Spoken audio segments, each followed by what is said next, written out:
संस्थापकाय च धर्मस्य सर्वधर्मस्वरूपिणी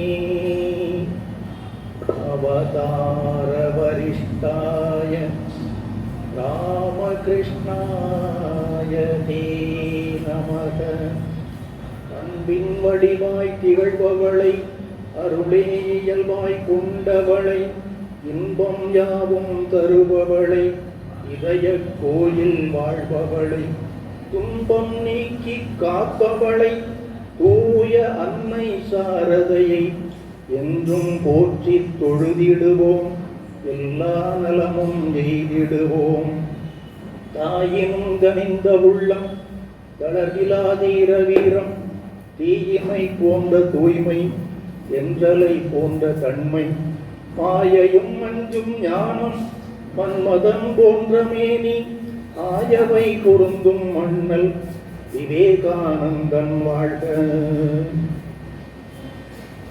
பெருமதிப்புக்குரிய சுவாமிஜி அவர்களுக்கு மற்றும் அனைவருக்கும் வணக்கம்.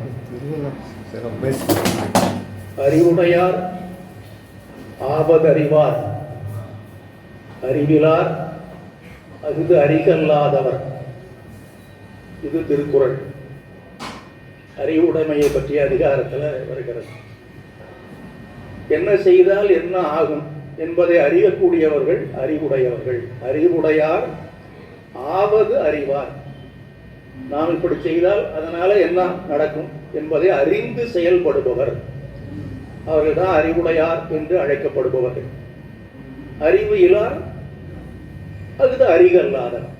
என்னன்னு தெரியாமலே எதையாவது செய்து கொண்டே இருப்பார்கள்.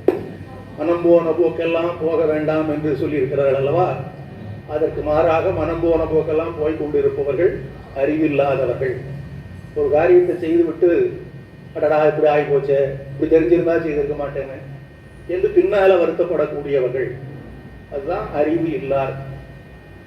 இன்னொரு குறள், அறிவுடையார் எல்லாம் உடையார், அறிவிலார் என் உடையரேனும் இலர். ஒரு மனிதரிடத்தில் அறிவு இருந்து விட்டால் அவரிடம் எல்லாமே இருப்பதாகத்தான் அர்த்தம். இந்த உலக வாழ்க்கையை செம்மையாக சீராக நடத்துவதற்கு என்னென்னலாம் தேவையோ அவை அனைத்தும் அவரிடத்தில் இருக்கின்றன என்று அர்த்தம். எப்போது? அவர் அறிவுடையவராக இருந்தால். அறிவு உடையார் எல்லாம் உடையார், அறிவு இலார் என் உடையரேனும் இலர். என்னதான் செல்வங்கள் படைத்தவர்களாக இருந்தாலும் அவருக்கு அறிவு இல்லை என்றால் அவர் இல்லாதவர் தான். இது ஒரு குறள். இப்படி அறிவு அறிவுடையார் என்கின்ற அடிப்படையிலே நம்முடைய பழைய இலக்கியங்கள் ஏராளமான கருத்துக்களை சொல்லி இருக்கின்றன. அறிவு என்பது என்ன, அதை எப்படி பெற வேண்டும், அறிவுடைமையின் சிறப்பு என்ன, அதனால் அடையக்கூடிய நன்மைகள் என்ன, அப்படி இல்லை என்றால் அதனால் ஏற்படக்கூடிய கேடுகள் என்ன, இவற்றையெல்லாம் நம்முடைய நூல்கள் மிக விளக்கமாக சொல்லி இருக்கின்றன. எல்லாம் அடிக்கடி நாம படிக்கிறோம், கேட்கிறோம், எல்லாம் தெரிந்த விஷயம்தான். ஆனால் இந்த அறிவு அறிவு என்று சொல்லுகிறார்களே, அந்த அறிவு என்பது என்ன, அது முதல்ல தெரிய வேண்டும் அல்லவா? அறிவினை அறிவதுதான் ஆகும் பொருள் என்று உறுதி சொன்ன உண்மையினை ஓரும் நாள் என்னாலோ என்று தாய்மானவர் சொல்லுகிறார். அறிவினை அறிவது அதுதான் ஆகும் பொருள், அறிவை அறிவதுதான் ஆகும் பொருள் என்று உறுதி சொன்ன உண்மையினை ஓரும் நாள் என்னாலும். அதாவது அவருடைய குரு தாய்மானவர் பொறுத்தவரையிலையும் கடவுள் தான் குரு, குரு தான் கடவுள். எல்லாருக்கும் அப்படித்தான். எல்லாரும் குருவை கடவுளாக கருத வேண்டும் என்று சாஸ்திரங்கள் சொல்லுகின்றன. சில வரலாறுகளில் குருவை தேடி செல்லுகின்றவர்களுக்கு அந்த கடவுளே வந்து குருவாக அருள் புரிகிறார் என்றும் படிக்கிறோம். தாய்மானவருடைய வரலாற்றில் அப்படிதான் பார்க்கிறோம். அவர் இவருக்கு சொன்ன உபதேசங்களில் முக்கியமான ஒன்று இதை சொல்லுகிறார் இந்த பாட்டில். அறிவை அறிவதுதான் ஆகும் பொருள் என்று உறுதி சொன்ன உண்மை. அந்த குரு அவருக்கு சொன்ன உறுதி பொருள். அதனை ஓரும் நாள் என்னாலும் குரு சொல்லிட்டார் அவர் பாட்டுக்கு. அது நமக்கு அனுபவத்தில் வரணுமே. அதில் கவனிக்க வேண்டிய செய்தி என்னவென்றால், நாம் முதல்ல சொன்ன குறள் அல்லது இது போன்ற பல இலக்கியங்கள் எல்லாம் அறிவு அவசியம், அறிவுடையவர்களுக்கு என்னென்ன நன்மைகள் அதெல்லாம் சொல்லப்பட்டிருக்கின்றன. ஆகவே அறிவு அவசியம், அதில் ஒன்றும் மாறுபாடு கிடையாது. ஆனால் அறிவு என்பது என்ன என்பதனை அறிந்து கொள்வதற்கு ஒரு அறிவு வேண்டும். அதுதான் இந்த தாய்மானவர் பாட்டில் அவர் சொல்லுகிறார். அறிவை அறிவதுதான் ஆகும் பொருள். எது அறிவு என்பதை அறிந்து கொள்ள வேண்டும். அந்த அறிவை நாம் தேடி அடைய வேண்டும். அதுதான் ஒரு பொருள், அடைய வேண்டிய பொருள், வாழ்க்கையின் குறிக்கோள், லட்சியம் என்றெல்லாம் தாய்மானவருக்கு அவருடைய குரு உபதேசம் பண்ணியிருக்கிறார். தாய்மானவர் அதை நமக்கு சொல்லிவிட்டார். ஆகவே அவர் நமக்கு உபதேசம் பண்ணியிருக்கிறார் என்று எடுத்துக்கொள்ளலாம். அப்போ அறிவு என்றால் என்ன என்ற ஒரு கேள்வி வருகிறது.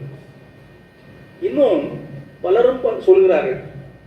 இந்த சுவாமிஜி சொல்கிறார், சுவாமி விவேகானந்தர் இதை பற்றி சொல்லியிருக்கிறார். அறிவு உலகை நல்லதாக்குகிறது.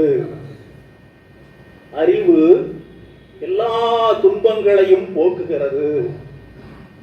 அறிவு நம்மை சுதந்திரமானவர்களாக ஆக்குகிறது. இப்படி அந்த அறிவினால் அடையக்கூடிய நன்மைகளை எல்லாம் தொகுத்து சொல்லியிருக்கிறார் சுவாமிஜி. என்னன்னு சொல்லியிருக்கிறார்? அறிவு உலகை நல்லதாக்குகிறது. இதான பெரிய சிறப்பு. இப்போ நம்ம உலக வாழ்க்கையில் நாம் ஈடுபடுகிற போது பல சந்தர்ப்பங்களில் என்னையா உலகம் எப்படி இருக்குது என்று வருத்தப்படுகிறோம். சில சமயங்களில் சொல்லுகிறோம், உலகம் ரொம்ப கெட்டு போச்சுங்க அப்படின்னு சொல்லுகிறோம். அது உண்மை என்றுதான் தோன்றுகிறது. அதே உலகத்தை நல்லதாக ஆக்கக்கூடிய ஆற்றல் அறிவுக்கு உண்டு என்கிறார் சுவாமிஜி. அது எப்படி என்பது அது தனி செய்கிறது.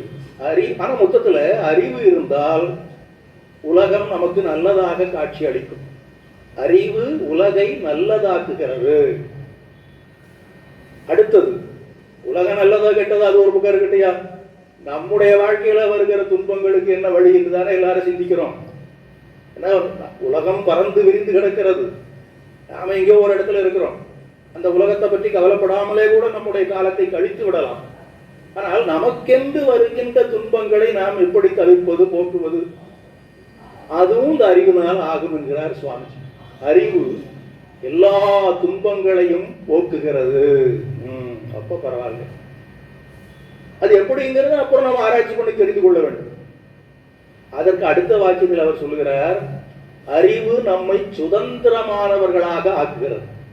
எப்போது நாம் சுதந்திரமாக ஆகிவிடுகிறோமோ அப்போ துன்பங்கள் தொலைந்து போய்விடுகின்றன. துன்பங்கள் தொலைந்து போய்விட்டால் உலகம் நல்லதாகி விடுகிறது. இதுதான் அந்த 3 உள்ள எய்ம். அதனாலதான் அறிவு உலகை நல்லதாக்குகிறது, அறிவு துன்பங்களை போக்குகிறது, அறிவு நம்மை சுதந்திரமாக்குகிறது. இதை அப்படி திருப்பி போட்டுட்டா சரியா போச்சு.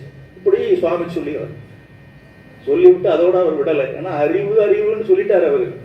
இப்ப அறிவு என்றால் என்னன்னு தெரிய வேண்டும் அல்லவா? நிறைய புத்தகத்தை படிக்கிறது அறிவா, அல்லது யாரோ சொல்லுவதெல்லாம் கேட்டு கேட்டு மூளையை நிரப்பி வைத்துக் கொள்வது அறிவா? அவர் அதற்கும் விடை சொல்லி இருக்கிறார். அறிவு இந்த நன்மைகளை எல்லாம் நமக்கு கொடுப்பது உண்மைதான். எந்த அறிவு என்ற ஒரு கேள்வியை அவரே போட்டுக் கொடுக்கிறார். வேதியியல் அறிவா, இயற்பியல் அறிவா, வானியல் அறிவா, பூமியியல் அறிவா என்றெல்லாம் கேள்விகளை போட்டுக்கொண்டு சொல்லுகிறார். இவையெல்லாம் நமக்கு சிறிதளவு உதவுகின்றன என்று சொல்லுகிறார். இதெல்லாம் பயனற்றவை என்று அவர் சொல்லவில்லை. இவையெல்லாம் நமக்கு சிறிதளவு உதவுகின்றன. அப்புறம் யோசனை பண்ணி பார்த்தார். சிறிதளவுன்னா எவ்வளவு சிறிது? மிகச் சிறிதளவு. அப்புறம் அதில் ஒரு திருத்தத்தை போட்டார். ரொம்ப ரொம்ப கொஞ்சம் இது பயன்படும் நமக்கு. ஆனால் முதன்மையான அறிவு என்பது யாது? உங்களை அறிந்து கொள்ளும் அறிவுதான். சுவாமிஜி சொல்கிறார், உங்களை நீங்கள் அறிந்து கொள்ள வேண்டும். நீங்கள் யார், உங்கள் உண்மையான இயல்பு என்ன என்பதனை அறிந்து கொள்வதுதான் அறிவு என்று சொல்கிறார். அப்ப இந்த அறிவு இருந்தால் தான் அவர் முதலில் சொன்னது போல துன்பங்களை போக்கிக் கொள்ள முடியும், சுதந்திரமானவர்களாக இருக்க முடியும், உலகை நல்லதாக காண முடியும். திருவள்ளுவர் சொன்னது போல அறிவுடையார் எல்லாம் உடையார், அறிவிலார் என்னுடைய இறையனும் இலர் என்று சொன்னார். அதுக்கும் இந்த அறிவு தான். இந்த அறிவு இருந்தால்தான் அந்த உலகத்தையே நல்லதாக காண முடியும். எதுவுமே இல்லாதவர் கூட எல்லாம் இருப்பவராக தம்மை நினைக்கக்கூடிய ஒரு வல்லமை வந்து வாய்க்கும். இதற்கெல்லாம் அடிப்படை இதுதான், தன்னை அறிந்து கொள்ளுதல் என்று பெரியோர்கள் சொல்லுகிறார்கள். அந்த காலத்தில் இருந்தே சொல்லியிருக்க, நானார் என் உள்ளமார் ஞானங்களார் என்னை யார் அறிவார் என்று மாணிக்க வாசகர் பாடி வைத்தார். அண்மை காலத்தில் ரமண மகரிஷி அதையே தான் உபதேசித்துக் கொண்டிருந்தார். நான் யார் என்பதை ஆராய்ந்து பாருங்கள் போதும், அதுக்கு மேல வேற ஒண்ணுமே வேண்டாம். அவர் சுலபமா சொல்லிட்டு போயிட்டார். அது செய்து பார்த்தா தான் தெரியுது, நான் யாருங்கிறத ஆராய்ச்சி பண்ணுங்கிறது அவ்வளவு சுலபமான விஷயம் இல்லை. ஆனா அதை அடைந்துதான் தீர வேண்டாம், ஆராய்ந்துதான் ஆக வேண்டும் என்றுதான் எல்லா பெரியோர்களும் சொல்லி இருக்கிறார்கள். அதனால சுவாமிஜி அதைத்தான் சொன்னார், உங்களை நீங்கள் அறிந்து கொள்ளுங்கள், உங்கள் உண்மையான இயல்பு என்ன என்பதனை உணர்ந்து கொள்ளுங்கள். இதை அறிந்து கொள்வதுதான் அறிவு என்று சொல்லப்பட்டிருக்கிறது. இதை அறிவதற்கு நிறைய நூல்கள் எழுதப்பட்டிருக்கின்றன, பெரியவர்கள் சொல்லி வைத்திருக்கிறார்கள், எல்லாம் சரிதான். அதை படிக்க படிக்க தெரிந்து கொள்கிறோம். ஆனால் படிப்பதனால் இந்த அறிவு வந்து விடுகிறதா என்றால் இல்லை. இந்த படிப்பு மட்டுமல்ல, எந்த ஒன்றா இருந்த ஆன்மீக கல்வி மட்டுமல்ல, உலகியல் கல்வியாகவே இருந்தால் கூட சும்மா புத்தகத்தை படித்து மனப்பாடம் பண்ணி வைத்துக் கொள்வதனால ஒன்றும் ஆவது இல்லை. ஏட்டு சுரைக்காய் கறிக்கு உதவாது இந்த பழமொழியே சொல்லி வைத்து விட்டார். சில பேர் அப்படியே நல்ல மனப்பாடம் பண்ணி எந்த நேரத்துக்கு இரவு நாள் கட்டி எழுப்பி கேட்டால் கூட சொல்லுவோம், அப்படியே சொல்லுவோம், அந்த அளவுக்கு தெரிந்திருக்கும். ஆனால் அதை நடைமுறைப்படுத்துவதற்கான அறிவு வேண்டும் அல்லவா? இந்த காமன் சென்ஸ்ன்னு சொல்லுவாங்க, சில பேருக்கு அதே இருக்காது, படித்ததை அப்படியே போட்டுறோம். ஒரு வேடிக்கையான நிகழ்ச்சி ஊவே சாமிநாதையர் எழுதியிருக்கிறார். தமிழ் தாத்தான்னு சொல்றாம ஊவே சாமிநாதையர், அவருடைய வாழ்க்கை வரலாற்றை அவர் எழுதியிருக்கிறார். அதுல ஒரு நிகழ்ச்சி சொல்லியிருக்கிறார். கும்பகோணத்துக்கு பக்கத்துல ஒரு சின்ன ஊர் கருப்பூர் என்று பெயர். இந்த நம்ம ஊர் பக்கத்துலயும் ஒரு கருப்பூர் இருக்குது, இது கும்பகோணத்துக்கு பக்கத்துல உள்ள கருப்பூர். அந்த கருப்பூர்ல ஒரு மடம், திருப்பனந்தாள் மடத்தினுடைய கிளை மாதிரி அது செயல்பட்டு கொண்டு இருக்கிறது. அங்கே அந்த தமிழ் வடமொழி ரெண்டையும் கற்பிப்பதற்கு ஒரு ஏற்பாடு பண்ணி வச்சிருந்தாங்க. அந்த காலத்துல அப்படிதான், அதெல்லாம் அந்த சாஸ்திரங்களை படித்து விட்டா அவங்களுக்கு தானே அறிவு வந்துவிடும் என்பதனால முதல்ல சாஸ்திரங்களை கற்பிப்பார்கள், அதற்கு அடிப்படையான இலக்கண இலக்கியங்களை கற்பிப்பார்கள். அதுல கல்வி கற்றுக் கொண்டிருந்த ஒருத்தன் ஒரு நாள் திடீரென்று பூவை சாமிநாதையர் அதனுடைய அந்த மடத்துக்கு நிர்வாக பொறுப்பில் இருக்கக்கூடிய ஒருத்தர் இன்னும் 4-5 பேர் உட்கார்ந்து எதையோ பேசிக் கொண்டிருக்கும் போது அங்க படிக்கிறதுக்கு வரக்கூடிய ஒரு மனிதன் திடீரென்று வேக வேகமாக ஓடி வந்து கிணத்துக்குள்ள ஒரு மிருகம் விழுந்துட்டு இருந்தான். எல்லாம் பதறி போயிட்டாங்க. அந்த கிணறு தரையோட இருக்குது, அதுக்கு சுற்றுச்சுவரெல்லாம் கிடையாது. ஏன்னா அதிகம் மக்கள் பொதுமக்களுக்கு உரிய கிணறு அல்ல, அங்க இருக்கிறவங்களுக்கு மட்டும்தான். அதுல சமதளமா இருப்பதனால இங்கிருந்து வந்து ஒரு மிருகம் விழுந்துட்டா, அல்லது அந்த மடத்துக்கே நிறைய மாடுகள், காளை மாடுகள், பசு மாடுகள்லாம் சொந்தமாக இருக்கின்றன, அதுல ஏதாவது போய் விழுந்துட்டதோ என்னமோ எல்லாம் பதறி போய் என்ன சொல்றேன், ஆமா மிருகம் விழுந்துட்டு.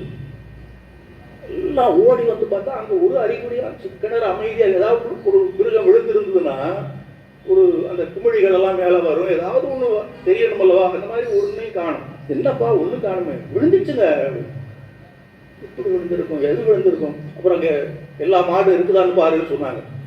புறா மாடுகளையும் போய் பார்த்தாங்க, எல்லாம் இருக்கு, ஒண்ணும் இல்லை. வெளியில இருந்து ஏதாவது வந்து விழுந்திருக்குமா, இப்படியாக ஆராய்ச்சி பண்ணி கொண்டிருக்கும் போது திடீர்னு இந்த மனிதன் அந்த மிருகம் விழுந்துட்டுன்னு சொன்னானே, அவன் இதோ பாருங்க அந்த வருது பாருங்க, கிணத்துக்குள்ளதான் கையை காட்டுறான். எல்லாருக்கும் தெரியாது, இவருக்கு எப்படிதான் தெரிஞ்சதுன்னு பார்த்தா ஒரு வானான் அங்க இருந்து அப்படி மேலே ஏறி வந்துகிட்டு இருக்கு.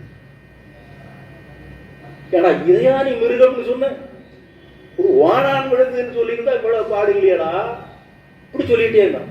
என்ன நீங்க இப்படி சொல்றீங்க பாருங்கன்னு அந்த உள்ள போய் எடுத்துட்டு வந்து அமர நிகண்டுன்னு ஒண்ணு இருக்குது. அந்த காலத்தில் தமிழ் இலக்கணம் சொல்லிக் கொடுக்குறவங்களாம் அந்த நிகண்டுன்னா அகராதி டிக்ஷனரின்னு சொல்றோமே, அது இப்ப நிறைய வந்துருச்சு. அந்த காலத்துல அதெல்லாம் கிடையாது, நிகண்டுன்னு சொல்லுவாங்க. அதை மனப்பாடம் பண்ணணும். ஒரு பொருளுக்கு எத்தனை பேரு அது வரிசையா சொல்லுவாங்க. இப்படி சொன்னா அதுக்கு என்னென்ன பொருளெல்லாம் உண்டு அப்படின்னு வரிசையா செய்யுள் நடையில இருக்கும். அது அதெல்லாம் பட்டியல்கள் நிறைய கொடுத்துருப்பாங்க. அதுல அவன் படித்த அந்த நிகண்டுல மிருக கணம், எதெல்லாம் மிருகங்கள் அப்படின்னு ஒரு பட்டியல் கொடுத்துருக்கு. அந்த மிருக கணத்துல ஓணானையும் கொடுத்துருக்காங்க. அது மிருக இனத்தை சேர்ந்தது தானே, அதனால அது ஓணான்னு அதுல இருக்குது. இது இலக்கணத்துல இருக்குது சரிதான், அது நடைமுறையில யாராவது போய் ஓனான மிருகம்னு சொல்லுவாங்களா? அந்த அறிவு அவனுக்கு இல்லை. அப்புறம் அந்த அங்க இருந்த நிர்வாகி பார்த்தார், ஓங்கி ஒரு அறை, நம்ம சாமி சொன்ன மாதிரி ஒரு அறை விட்டா ஏடா இதே தெரியல, நீ வந்து இங்க அறிவை வளர்த்து கொண்டு வா துரத்தி விட்டார். இப்படி அப்போ இது இது ஏட்டு சுரைக்காய் இருக்கு, அது பயன்படவில்லை. அப்போ இந்த மாதிரி அறிவு கிடையாது. இது உலகியலுக்கே எப்படி என்றால் ஆன்மீகத்திற்கு எப்படி இருக்கும்? இந்த படிப்பு, இந்த கல்வி, இந்த அறிவை மட்டும் வைத்துக் கொண்டு நாம் அடைய வேண்டிய பிரம்ம ஞானத்தை அடைந்து விட முடியாது. பிரம்ம ஞானத்தை பற்றி சுவாமிஜி நிறைய சொன்னாங்க. அதை அடைய முடியாமல் எதெல்லாம் தடை செய்கிறது, அந்த மாயை எப்படிப்பட்டது என்று குருதேவர் சொன்ன அந்த கருத்துக்களை எல்லாம் விளக்கி சொன்னார்கள். அப்போ இந்த பிரம்ம ஞானத்தை அடைவதற்கு இந்த இவ்வளவு நூல்களை படித்திருந்தால் மட்டும் போதாது. அதுக்கு தனியா ஒரு ஞானம் வேணும், அதற்கு சாதனை வேண்டும். இந்த அமுத மொழிகள் நம்முடைய சுவாமிஜி சொன்னாங்கல்லவா, அந்த அமுத மொழிகளை எழுதிய மகேந்திரநாத் குப்தா, மா என்கிற மகேந்திரநாத் குப்தா, அவரை பற்றி நம்ம எல்லாருக்கும் தெரியும். அவர் ஒரு பள்ளிக்கூடத்தில் தலைமை ஆசிரியராக இருந்தார். அந்த பள்ளிக்கூடத்தை நடத்தியவர் ஈஸ்வரச்சந்திர வித்யாசாகர் என்பவர். வித்யாசாகர் பள்ளின்னு தான் அந்த பள்ளிக்கூடத்துக்கே பேர். அந்த பள்ளியில் தான் இவர் தலைமை ஆசிரியராக இருந்தார். குருதேவருடைய சீடராக ஆகிவிட்டார். அந்த வித்யாசாகர் இருக்கிறாரே, அவர் பெரிய வசதி படைத்தவர், நிறைய அவருக்கு செல்வங்கள் இருக்கின்றன. ஆனால் அது எல்லாத்தையும் சமுதாய நலனுக்காகத்தான் அவர் பயன்படுத்தி வந்தார். அவருக்கு என்று அவர் எந்த சுகபோகத்தையும் தேடிக்கொள்ளவில்லை. நிறைய படித்திருக்கிறார், பெரும் பண்டிதர். அவருக்கு தெரியாதது எதுவுமே இல்லை என்று சொல்லக்கூடிய அளவிற்கு அவர் படித்திருந்தார். அதனால்தான் அவருக்கு வித்யாசாகர் என்பது ஒரு பட்டப்பெயர் தான். ஈஸ்வரச்சந்திரன் தான் அவர் பேர். வித்யாசாகர், வித்யா என்றால் கல்வி, சாகர் என்றால் கடல், கல்வி கடல் என்கிற பொருள்ல வித்யாசாகர் என்பது ஒரு பட்டப்பெயராக கொடுத்திருந்தார். ரொம்ப நல்ல மனிதர், தான தர்மங்கள் செய்பவர், இப்படிலாம் உலகம் பூராவும் பரவி இருக்கிற பேர். ஸ்ரீராமகிருஷ்ணரும் அவரை பற்றி கேள்விப்பட்டிருந்தார். இப்ப இந்த மகேந்திரநாத் குப்தா அங்கதான் வேலை செய்கிறார் என்று தெரிந்து கொண்ட உடனே ஒரு நாள் அவர்கிட்ட கூப்பிட்டு சொன்னாரப்பா, அந்த வித்யாசாகரை பார்க்கணும், ஒரு நாளாவது தேடி தேடி போய் பார்ப்பாருன்னு நம்ம சுவாமி சொன்னாங்கல்லவா, அவங்களா வந்து பார்த்தா சரியில்லாட்ட நாமாவது போய் பார்க்கணும், அது போல இந்த வித்யாசாகரை பார்க்க வேண்டும் என்று அந்த மகேந்திரநாத் சொன்னார். சரி, நான் கேட்டுட்டு வரேன். எல்லாம் பெரிய மனிதர், அந்த காலத்தெல்லாம் வெளிநாட்டு நாகரிகம் வந்து சொல்லவா, அதனால முதல்லயே அந்த அனுமதி வாங்கிட்டு வரணும், அதுக்கப்புறம் போய் பார்க்கணும், இப்படிலாம் நடைமுறைகள். ஆனால் இருக்க நான் கேட்டு வந்து சொல்றேன்னாரு. கேட்டவுடனே அவர் ரொம்ப மகிழ்ச்சி, அதுக்கு என்ன கூட்டிட்டு வந்துட்டார். அப்புறம் ஒரு நாள் குருதேவர் கூட்டிட்டு போனார். போய் பேச ஆரம்பிச்சாங்க. அப்போ குருதேவர் ஒன்று சொன்னார், ஒரு வழியாக இன்று நான் ஒரு கடலை அடைந்து விட்டேன் அப்படின்னாரு. இவ்வளவு நாட்களாக நான் வந்து வாய்க்கால்களை பார்த்திருக்கிறேன், குளங்களை பார்த்திருக்கிறேன், அதிகபட்சம் ஆறு நதி அதை கூட பார்த்திருக்கிறேன். ஆனால் இன்றுதான் ஒரு கடலையே பார்க்கக்கூடிய வாய்ப்பு கிடைத்ததுன்னு.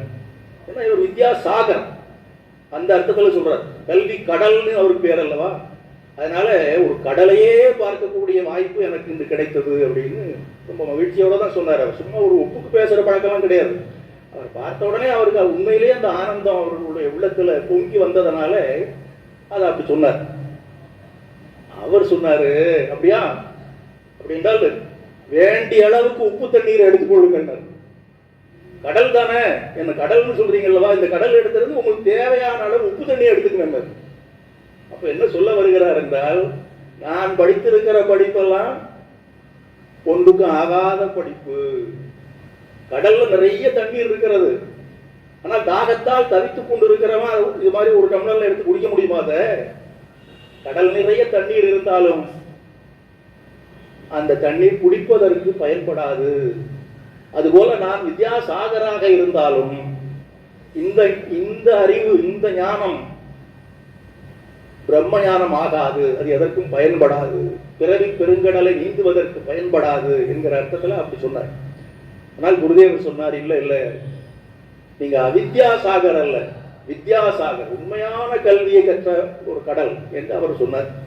ஆக அது ஒரு பக்கம் இருக்கட்டும். ஆக கல்வி என்பதும் அதனால் பெறக்கூடிய அறிவு என்பதும் எவ்வளவு நிறைய தெரிந்து வைத்திருக்கிறோம், எத்தனை நூல்களை படித்து வைத்திருக்கிறோம், மூளையில எவ்வளவு திணித்து வைத்திருக்கிறோம் என்பதை பொறுத்து அமைவது அல்ல. அது பிரம்ம ஞானத்தை அடைவதற்கு பயன்பட வேண்டும்.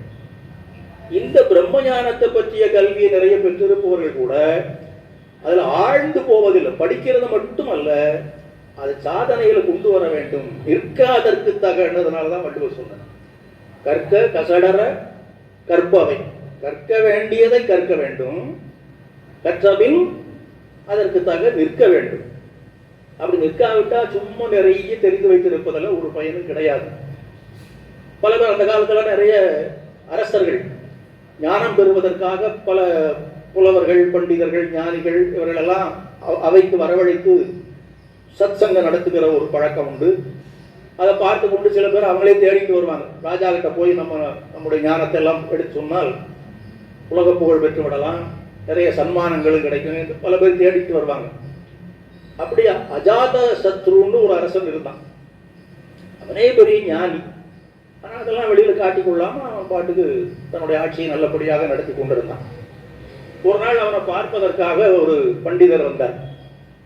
அவர் பெயர் பாலாஜி. ஆனால் எல்லாரும் அவரை பற்றி தெரிந்தவர்கள் எல்லாம் அவருக்கு ஒரு பட்ட பெயர் கொடுத்திருந்தாங்க. இவருக்கு எப்படி வித்யாசாகர்னு பட்டம் கொடுத்திருந்தாங்களோ அதுபோல அவருக்கு ஒரு பட்ட பெயர் முன்னால சேர்த்துட்டாங்க, திருப்த பாலாகி. திருப்த பாலாகி இல்ல, திருப்த பாலாகி. திருப்தனா கர்வம் கொண்ட அப்படின்னு அர்த்தம். திருப்த பாலாகினா கர்வம் கொண்ட பாலாகி. அதாவது அவர் கொஞ்சம் படித்திருக்கிறார், படித்தவர் தான், அதெல்லாம் இல்லாமலாம் இல்லை. ஆனால் எவ்வளவு படித்திருக்கிறாரோ அதை விட அதிகமான கர்வமும் அவருக்கு. நமக்கு எல்லாம் தெரியும், அதை படித்திருக்கிறேன், இதை படித்திருக்கிறேன், நம்ம அளவுக்கு கல்வி கற்றவர் யாரும் கிடையாது, நமக்கு இருக்கிற ஞானம் வேறு யாருக்கும் கிடையாது என்பது போல மற்றவரோடு பேசும்போதே அப்படி அலட்சியமாக தான் பேசுவார். அதனால கர்வம் கொண்ட பாலாகி, திருப்த பாலாகி. அவர் அந்த அரசனிடத்துல வந்து, அரசே நமக்கு பிரம்ம ஞானத்தை பற்றி கொஞ்சம் உபதேசிக்கலாம் என்று வந்திருக்கிறேன் என்று சொன்னார். அஜாத சத்ரு பார்த்தான், ஒன்றும் சொல்லலை. அவனுக்கு ரொம்ப ஒரு வகையில மகிழ்ச்சி தான். ஏனென்றால் அந்த காலத்தில் தான் ஜனகரும் இருந்து கொண்டிருந்தார். ஜனகர் என்றால் ராஜரிஷி. அவர் தான் ஞானத்தில் உயர்ந்த நிலையில் இருப்பவர் என்று உலகம் பூராவும் பரவி இருக்கிறது. அதனால யாராவது இந்த மாதிரி ஒரு ஆராய்ச்சி பண்ண வேண்டும் என்று நினைத்தா உடனே ஜனகர்கிட்ட போயிடுவாங்க. இவன் அஜாத சத்ருவும் நிறைய படிச்சுதான் இருக்கிறான், தெரிந்து வைத்திருக்கிறான், யாரும் தேடி வருகிறது கிடையாது. அதுவே அவனுக்கு இப்படி நம்ம தேடி ஒருத்தர் வந்துட்டாரேன்னு ஒரு மகிழ்ச்சி. ரெண்டாவது பிரம்ம ஞானத்தை தானே சொல்ல போறாரு, சொல்லட்டும் என்று அது ஒரு மகிழ்ச்சி. அதனால சரி, இப்படி சொன்னதற்காகவே இப்போதே உமக்கு 1000 பசுக்களை தானமாக கொடுக்கிறேன் என்று சொல்லிட்டான். இன்னும் உபதேசமே ஆரம்பிக்கல, அதுக்குள்ளே கொடுத்துட்டான். சரி, இப்போ ஆரம்பிங்க. அவர் ஆரம்பிச்சார். என்ன சொன்னார் என்றால், சூரியனில் நான் பிரம்மத்தை வைத்து தியானம் செய்கிறேன் அப்படின்னு ஆரம்பிச்சார். அதாவது சூரியன் தான் பிரம்மம். பிரம்மம் என்றால் பரம்பொருள். நம்ம தமிழ்ல பரம்பொருள் என்று சொல்லுகிறோம், வடமொழியிலும் பிரம்மம் பிரம்மம் என்று சொல்வார்கள். அதாவது நாம வணங்குகிற இந்த இஷ்ட தெய்வம் அந்த இதுக்கெல்லாம் பார்ப்பட்டு இருக்கக்கூடிய ஒரு மூலப்பொருள், அது பிரம்மம். இவர் என்ன சொல்றாருன்னா, சூரியனில் நான் பிரம்மத்தை தியானிக்கிறேன். அதுக்கு அடுத்த வாக்கியத்தை அவர் சொல்றதுக்கு முன்னாலே கொஞ்சம் நிறுத்துங்க என்றார் அஜாத சத்ரு. என்னப்பா இது, ஆரம்பிக்கும் போதே நிறுத்த சொல்றேன். சூரியனில் பிரம்மத்தை தியானிக்கிறேன், இவ்வளவுதானே நீங்க சொல்ல வர்றது, அதுக்கு மேல இது சொல்ல வேண்டாம், வேற ஏதாவது இருந்தா சொல்லுங்க. சந்திரனில் நான் பிரம்மத்தை தியானிக்கிறேன், அவ்வளவுதானே, நிறுத்துங்க, வேற ஏதாவது இருந்தா சொல்லுங்க. மின்னலில் தியானிக்கிறேன். அப்புறம் வரிசையா சொல்லிட்டே இருந்த மொத்தம் 11 பொருள்கள் சொன்னான். ஆகாயம், வாயு, அக்னி, நீர், இப்படி வரிசையா 11 பொருள்களை சொல்லி அதுலெல்லாம் நான் பிரம்மத்தை தியானிக்கிறேன் பிரம்மத்தை தியானிக்கிறேன் சொல்லிக்கிட்டே இருந்தோம். இவரு நிறுத்திட்டே வந்தார். கடைசியாக ஆத்மாவில் நான் பிரம்மத்தை தியானிக்கிறேன் என்று சொன்னார். ஆத்மானா ஜீவாத்மா, அதுதான் அவர் சொல்றார். சரி இருக்கட்டும், அதுக்கும் அதே மாதிரி அரசன் சொல்லி முடித்து விட்டான். இதுக்கு மேல சொல்றதுக்கு அங்க ஒன்றும் இல்லை, தீர்ந்து போச்சு. பேசாம உட்கார்ந்து இருந்தார். அவ்வளவுதானா, இன்னும் ஏதாவது இருக்குதானா? அவ்வளவுதான், வேற ஒன்றும் தெரியாதல்லவா? தெரியாது. இந்த அறிவை வைத்துக் கொண்டு நீங்கள் பிரம்மத்தை அறிய முடியாது. பிரம்ம ஞானத்தை உபதேசம் பண்ண வந்தவர் அவரு, உபதேசம் கேட்பதற்கு உட்கார்ந்து இருக்கிறவன் இவன். இப்ப இவன் அவரிடத்துல சொல்லுகிறான், நீங்கள் சொன்ன விஷயங்களை வைத்துக் கொண்டு, நீங்கள் அறிந்து வைத்திருக்கின்ற இந்த அறிவை வைத்துக் கொண்டு பிரம்மத்தை அறிய முடியாது, அது பிரம்ம ஞானம் ஆகாது என்று சொல்லிவிட்டான். அவன் சொன்ன அந்த முறை இருக்குது அல்லவா, அந்த அத்தாரிட்டின்னு சொல்லுவாங்க. சில பேர் சொல்லிக்கிட்டே இருப்பாங்க, ஒருத்தரும் ஒன்றும் கேட்க மாட்டாங்க. சில பேர் வந்து ஒரே வார்த்தை சொல்லுவாங்க, பப்சிப்புன்னு உட்காந்துருவாங்க. அது மாதிரி சுவாமி பிரம்மானந்தர் வாழ்க்கையில பார்க்கிற அவர் ஒரு படத்துக்கு போயிருக்கும் போது, வெளி திருவனந்தபுரமோ ஏதோ ஒரு இடம் அங்கே போயிருந்தார். அவரும் அறைக்குள்ள உட்கார்ந்துருந்தார். வெளியில அவரை பார்க்க வந்திருந்தவர்களெல்லாம் இந்த கடவுளை பற்றி ஆராய்ச்சி பண்றாங்க. அப்பதான் குருதேவர் கடவுளை பார்த்திருக்கிறாரு, எல்லாருக்கும் சொல்லாரு. அந்த வரலாறு எல்லாம் பரவி இருந்தது அல்லவா. உண்மையிலேயே கடவுளை பார்க்க முடியுமா, எல்லாரும் பார்க்க முடியுமா, கடவுள் என்பது உண்மையிலே இருக்கிறாரா, அப்படிலாம் அங்க உட்கார்ந்துட்டு பேசிட்டு இருக்கிறாங்க. அங்க இருந்த சுவாமி ஒருத்தர் அவரால் ஆன வரைக்கும் சில ஆதாரங்கள் எல்லாம் சொல்லி, அதனால கடவுள் இருக்குது, இதனால கடவுள் இருக்குது சொல்லிட்டு இருக்காரு. யாரும் அதை கேட்க தயாரா, அது எதிர்வாதம் பண்ணிட்டு இருந்தாங்க. கொஞ்ச நேரம் கழிச்சு பிரம்மானந்தர் கதவை திறந்துக்கிட்டு வெளியே வந்தார். உள்ள அவருக்கு இதெல்லாம் கேட்குது, கேட்டு தான் வெளியே வந்தார். வந்து காட் எக்ஸிஸ்ட் அப்படின்ட்டார். காட் எக்ஸிஸ்ட், அவ்வளோதான், வேற ஒன்றும் சொல்லலை. இந்த ஆதாரமோ சான்றுகளோ அதனால இருக்கிறார் இதனால இருக்கிறாருங்கிறோ இதெல்லாம் கிடையாது. கடவுள் இருக்கிறார் சொல்லிட்டு அவர் பாட்டுக்கு போயிட்டார். எல்லாருக்குமே கடவுள் இருக்கிறார் என்கிற உறுதி வந்துச்சு. காரணம் என்னன்னா ஒரு அத்தாரிட்டி. அதுபோல இப்போ இந்த அஜாத சத்ரு சொன்னதை கேட்ட பிறகு அதற்கு மேல இவருக்கு ஒன்றும் பேசுறதுக்கு வழி இல்லை. பேசாம உட்கார்ந்திருந்தார். அப்போ ஒரு சின்ன இடைவெளி விட்டு அப்படின்றால், நான் உங்களுக்கு சீடராக சேர்ந்து கொள்ளுகிறேன், நீங்கள் குருவாக எனக்கு உபதேசம் பண்ணணும். உண்மையான ஞானத்தை தேடுகிறவர்கள் எவ்வளவு கர்வம் கொண்டவராக இருந்தாலும், திருப்த பாலாக்கியாக இருந்தாலும் கூட அந்த கர்வத்தை விட்டு சரணடைகிற நிலை வருகிறது. இதுதான் அந்த அறிவை அறிவதற்கான ஆரம்பம். அதுதான் தாய்மானவர் சொன்னார், அறிவை அறிவதுதான் ஆகும் பொருள் என்று உறுதி சொன்ன உண்மையினை ஓரும் நாள் என்னாலோ என்று அவரும் தவித்துக் கொண்டுதான் இருந்திருப்பார். அந்த நாள் இப்போ அவருக்கு வந்து வாய்த்து விட்டது. இப்போ அவர் முதல்ல சொன்னதெல்லாம் என்ன சொல்கிறாரு, சூரியன்ல நான் பிரம்மத்தை பார்த்தேன், சந்திரன்ல பிரம்மத்தை பார்த்தேன், ஆத்மா எல்லாத்திலையும் பிரம்மம் இருப்பது உண்மைதான். ஆனால் அதை கொஞ்சம் மாற்றி போடணும். இவையெல்லாம் பிரம்மத்தில் இருக்கின்றன, இதுல பிரம்மம் இருக்கிறது இல்லை. பிரம்மம் என்பது இவை அனைத்தும் அடங்கிய ஒரு பொருள். அதுலதான் மற்ற எல்லாம் இருக்கு, ஜீவாத்மா உள்பட. ஜீவாத்மாவும் பரமாத்மாவும் ஒன்றுதான் என்று ஆதிசங்கரர் ஒரு ஸ்லோகத்தில் சொல்லி இருக்கிறார். ஜீவோ பிரம்ம இவ நா பரகா, ஜீவன் என்பது பிரம்மத்தை தவிர வேறு ஒன்றும் இல்லை. அது உண்மைதான். ஆனால் ஜீவனே பிரம்மமாகி விடுமா? இல்லை. ஜீவன்கள் ஏராளமாக இருக்கின்றன, பிரம்மம் ஒன்றேதான் இருக்கிறது. அந்த பிரம்மத்தில் இத்தனையும் அடங்கி இருக்கின்றன என்று சொன்னா அது சரி. ஆனால் இந்த பாலாஜி என்ன சொன்னாரு, ஒன்னா சொல்லி அதுல பிரம்மம் அதுல பிரம்மம் அதுல பிரம்மன்னு சொல்லிட்டு வந்ததுனால அதெல்லாம் இல்லைன்னு சொன்னார். இப்போ நான் அதனாலதான் இவன் கடைசியாக எனக்கு நீங்கள் உபதேசம் செய்யுங்கள் என்று கேட்டுக்கொண்டார். சரி வா என்று கையை பிடித்து அழைத்து கொண்டு போனார். கொஞ்சம் தூரம் அப்படி நடந்து போகும்போது ஒரு இடத்துல ஒரு மனிதன் நல்லா படுத்து தூங்கிட்டு இருந்தான். ஆனந்தமா தூங்கிட்டு இருக்கிறான். அந்த உறக்கம் கனவு நனவு எல்லாத்தையும் நம்ம சுவாமிஜி தெளிவா எடுத்து சொன்னார். இந்த மனிதன் தூங்கி கொண்டு இருந்தான். நீ கொஞ்சம் இரு அப்படின்னு சொல்லிட்டு அவனை கூப்பிட்டார். பக்கத்துல போய் முதல்ல அவன் பேரை சொல்லி கூப்பிட்டார். ஆழ்ந்த தூக்கம் அந்த காதல எங்க போய் விடும். அப்புறம் அவனுக்கு இருக்கக்கூடிய இந்த 2-3 பேரெல்லாம் சொல்லி அந்த பேரை சொல்லி சத்தமா கூப்பிட்டு பார்த்தாரு. அவன் காதலையும் விட கருத்துலையும் ஏறல. அவன் நல்லா ஆழ்ந்து தூங்கி கொண்டே இருந்தான். கடைசியாக அவன் கையை பிடிச்சு உலுக்கி விட்டார். அதுக்கப்புறம் அப்படின்னு விழித்து எழுந்தான். இப்போ அவன் விழித்து எழுந்து விட்டான். யாரு என்னன்னு சுற்றி பார்க்கறான். இவ்வளவு நேரம் கத்தி ஒண்ணுமே பயிரில்லை. உலுக்கி எழுப்பின உடனே எழுந்து அவனுக்கு உணர்வு வந்து விட்டது. இப்போ இந்த அஜாத சத்ரு அந்த பாலாக்கியின் இடத்துல ஒரு கேள்வி கேட்டான். என்ன கேள்வி என்றால், இந்த மனிதன் கொஞ்ச நேரத்துக்கு முன்ன தூங்கி கொண்டிருந்தாங்க அல்லவா, நீ இப்ப ஜீவாத்மான்னு சொன்ன, ஆத்மாவில் பிரம்மத்தை தியானிக்கிறேன் என்று சொன்னாய் அல்லவா, அந்த ஜீவாத்மா இவனுக்குள்ளே தானே இருக்கிறது. இப்ப நான் இவனை கொஞ்ச நேரத்துக்கு முன்ன கூப்பிட்டனால அவன் எழுந்திருக்கவே இல்லை. அப்போ அந்த ஜீவாத்மாவுக்கு அது தெரியல. ஆகவே என்ன தெரிகிறது, ஒரு மனிதன் தூங்கும் போது அந்த ஜீவாத்மா வேற எங்கேயோ ஒரு இடத்துக்கு போயிருக்குதுன்னு தெரியுது. இப்போ இவன் தூங்கிக் கொண்டிருந்த போது அந்த ஜீவாத்மா எங்கே சென்றிருந்தது, இப்போது இவன் எழுந்த உடனே அவனுக்கு தெரிகிறது அந்த ஜீவாத்மா எங்கே இருந்து வந்தது,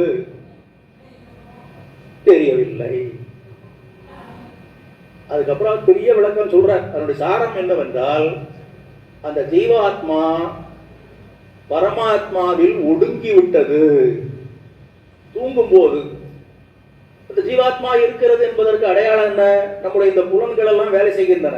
கண் அப்படி பார்த்தா அங்க தெரியுது, அங்க ஒரு மரம் இருக்குது எனக்கு தெரியுது, இங்க ஒரு டம்ளர் இருக்குது தெரிகிறது, இங்க பெரியவர்கள் தாய்மார்கள் இருக்கிறாங்க, சுவாமிஜி அங்க இருக்கிறாங்க தெரியுது. இதெல்லாம் நான் விழித்திருக்கிற போது தெரிகிறது. தூங்கும் போது இதுல ஏதாவது தெரியுமா, தெரியாது. அப்ப இந்த புலன்கள் எல்லாம் ஜீவாத்மாவில் ஒடுங்கி விட்டன. அந்த ஜீவாத்மா பரமாத்மாவில் ஒடுங்கி விட்டது. விழித்து எழும்போது மீண்டும் அதிலிருந்து தனியா வருது. இதை பற்றி பெரிய விளக்கம், இது பிருகதாரண்யக உபனிஷதத்துல இந்த வரலாறு சொல்லப்பட்டிருக்கிறது. ஆகவே இந்த விழிப்புணர்வு இருக்கணும். நாம விழித்து கொண்டிருப்பது வேற, விழிப்புணர்வோட இருப்பது வேற. உடல் சார்ந்த தூக்கம் அது ஒன்று, இன்னும் ஒன்று இந்த ஆன்ம ஞானம் சார்ந்த தூக்கம். உடல் சார்ந்த தூக்கம் ஒவ்வொரு நாளும் நம்ம இரவுல படுத்து எழுந்திருக்கிறோம், அது தூக்கம். தூங்கிடுறோம், இதுல சொன்ன மாதிரி ஒன்றும் தெரியறது இல்லை. அப்போ நமக்கு தெரியாம இருந்தா கூட பரவாயில்ல, தூக்கத்திலேயே சில சமயம் கனவு வந்து பதறி அடிச்சுட்டு எழுந்திருப்பான்னு பேர், அது வேற. அது அவனுடைய உள்ளத்துக்குள்ள இருக்கக்கூடிய தேவையற்ற எண்ணங்களின் விளைவு. அது ஒரு பக்கம் இருக்கட்டும். இந்த ஆன்ம ஞானம் சம்பந்தப்பட்ட தூக்கம், நம்ம நல்லா விழித்து கொண்டுதான் இருக்கிறோம், எல்லா செயல்களையும் செய்து கொண்டுதான் இருக்கிறோம்.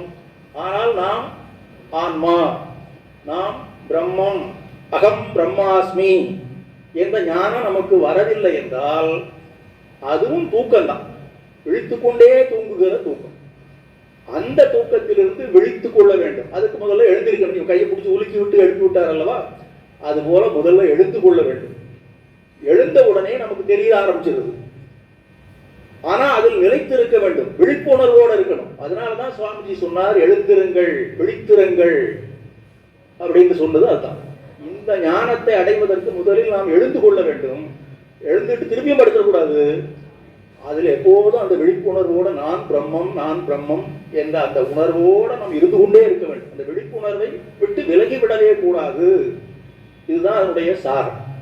இந்த அறிவு தான் உண்மையான அறிவு. இதை அறியாத போது நாம் அறியாமையில் நிலை பெற்றிருக்கிறோம் என்பது நமக்கு சான்றோர்கள் சொல்லி இருக்கிற உண்மை. இதெல்லாம் கேட்கறது ரொம்ப ரொம்ப நல்லா தான் இருக்குது. ஆனால் உண்மையிலேயே இதே மாதிரி இருக்க முடியுமா? சுவாமிஜி அதை சொன்னார்கள். வாழ்க்கையில முதல்ல இந்த ஞானத்தை பெறுவது என்பதே ரொம்ப கஷ்டப்பட்டு தான் பெற வேண்டியதா இருக்குது. எத்தனையோ சாஸ்திரங்களை படித்தாலும் அடைய முடியாத இந்த ஞானம் சாதனையின் மூலமாகத்தான் அடையப்படுகிறது. தொடர்ந்து சாதனை செய்யணும். அதில் என்ன சொல்லி இருக்குதோ அதை செய்து பார்க்கணும். குரு நமக்கு வழிகாட்டுகிறார், அதன் மூலமாக சாதனை செய்ய வேண்டும். எல்லாம் சாதனை செய்து சாதனை செய்து சாதனை செய்து என்றாவது ஒரு நாள் இந்த ஞானம் நமக்கு வரும். வராமலாம் போகாது. ஆனால் அது வருகிற வரைக்கும் நாம காத்து கொண்டு இருக்க வேண்டும். அப்படியா இடையில பல பேருக்கு என்ன ஆகும், என்னையா இது இவ்வளவு பாடுபட்டாச்சு, இந்த ஞானம் நமக்கு எங்க வரப்போகுது, வயசாகி போச்சு, 70 ஆச்சு, 75 ஆச்சு, 80 ஆகுது, இன்னும் எவ்வளவு நாள்னு தெரியல, யோசிக்கணும்னு சொல்லியிருக்கிறான், 80ல் கண்டம்னு சொல்லியிருக்கிறான், போய் சேர்ந்துடும் போல இருக்குதே.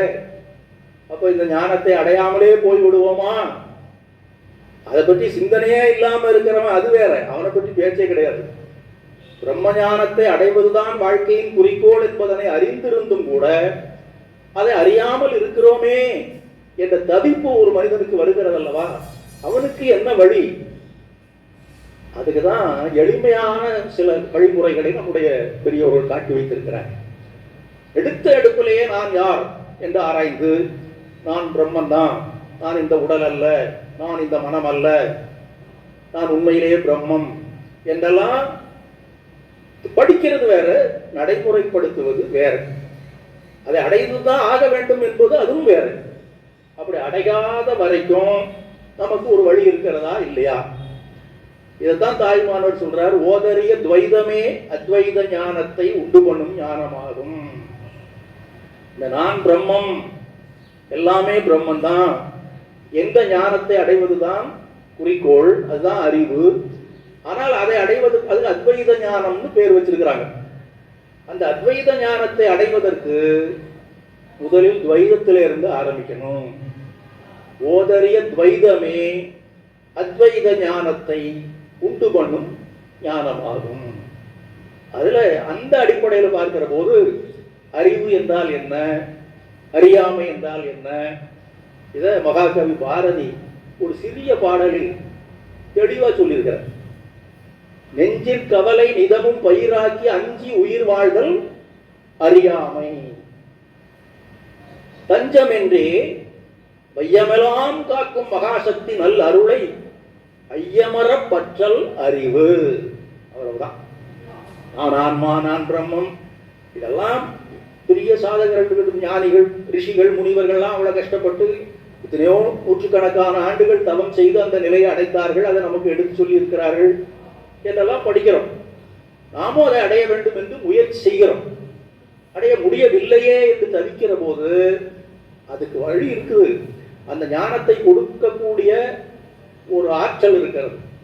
அன்னை மகாசக்தியை சரணடைந்து விடு. தேவையில்லாத குழப்பங்கள், கவலைகளுக்கு எதுக்குப்பா ஆளாக்கி கொண்டிருக்க? உன்னையே வருத்தி கொள்ளாதே. நெஞ்சிற் கவலை நிதமும் பயிராக்கி, பயிராக்குறதுன்னு ஒரு வார்த்தையை போட்டிருக்க. பாரதியார் ரொம்ப அழகான ஒரு வார்த்தை போட்டார். அப்படி இந்த பைபிள்ல சொன்ன அந்த விதை விதைக்கிறது சுவாமி சொன்னார் அல்லவா, அது போல அப்படி தூய் வச்சா சின்னங்களுக்கு நாற்று நட்டால் அப்படி அப்புறம் கொஞ்ச நாள் நல்ல பயிராக வளர்ந்து விடும். கொஞ்சமா நாம போடுறோம், அது விதி நிறைய வருது. அது போல ஒரு கவலை ஒரு மனிதனுக்கு வந்து விட்டால் அதுல இருந்து இன்னொரு கவலை, அதுல இருந்து இன்னொரு கவலை, இப்படி பெருகிக்கொண்டே போகுது. கவலைக்கு ஒருத்தன் இடம் கொடுத்து விட்டால் ஒரு நாள் அந்த கவலையிலிருந்து அவன் விடுபட முடியாது. அதை களைந்து எரிந்து விட வேண்டும். களை பிடுங்கிறது போல கவலையை பிடுங்கி விட வேண்டும். கவலை துறந்து இங்கு வாழ்வது வீடென காட்டும் மறைகள் எல்லாம் நீவீர் அவலை நினைந்து உமி மெல்லுதல் போல் இங்கு அவங்கள் புரிவீரோ. இதுவும் பாரதியார் பாட்டு தான். வீடு வீடு வீடு பேரு மோட்சம் முக்தி என்றெல்லாம் சொல்லுகிறார்களே, அது எங்கே இருக்கிறது? ஆனத்துல எங்கேயோ ஒரு இடத்துல கட்டி வைத்திருக்கிறார்களா? உயிர் போன பிறகு அவருக்கு கூட்டு போய் நீ தப்பா முக்தி, இதான் வீடு பேரு, அங்க போய் பார்த்துக்கோ, உனக்கு அந்த எத்தனை நம்பர் ரூம் ஒதுக்கி இருக்குதுன்னு சொல்றானா? கிடையாது. அது பார்த்தவர்களும் கிடையாது. ஆனால் உண்மையிலேயே வீடு பேருன்னு ஒண்ணு இருக்குது. அது என்ன தெரியுமா? இங்கேயே அதை அடைந்து விடலாம். இதுக்கு எங்கேயும் போக வேண்டாம். எப்படி அடைகிறது? ரொம்ப சுலபமான வழியா இருக்குது. இங்கேயே அடைந்து விடக்கூடிய வழி தான் நல்லது தானே. அது என்னன்னு கேட்டா அது அப்புறம் தான் தெரியுது அது ரொம்ப அதை விட கஷ்டமான வழியா இருக்கு.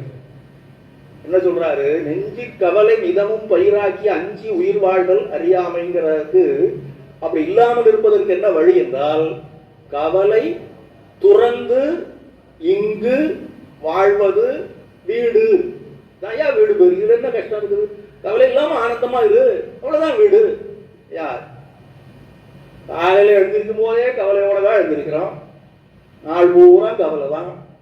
இரவு படுக்க போகும்போதும் கவலையோட தான் படுக்கிறோம். தூக்கத்திலையும் கவலை வருது. நீ கவலை துறந்துன்னு சொல்றியப்பா, இது நடக்கக்கூடிய காரியமா? ஆனா அது நடக்கணும்.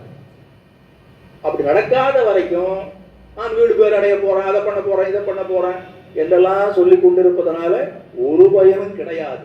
அவலை நினைந்து உமி மெல்லுவது போலத்தான் அதுன்னு சொல்றாரு. என்ன செய்கிறது? கவலை என்னால் துறக்க முடியவில்லை, ஆனால் துறந்து ஆக வேண்டும். அதற்கு என்ன வழி என்றால், தஞ்சமென்றே வையமெல்லாம் காக்கும் மகாசக்தி நல் அருளை ஐயமரப்பற்றல் அறிவு. பிடிச்சுக்கடா கால தேவியினுடைய திருவடிகளை பிடித்துக்கொள், சந்தேகப்படாத, அவ்வளவுதான். இதுதான் அறிவு, வேற ஒன்றும் கிடையாது. அவள் உனக்கு எல்லாவற்றையும் கொடுப்பாள்.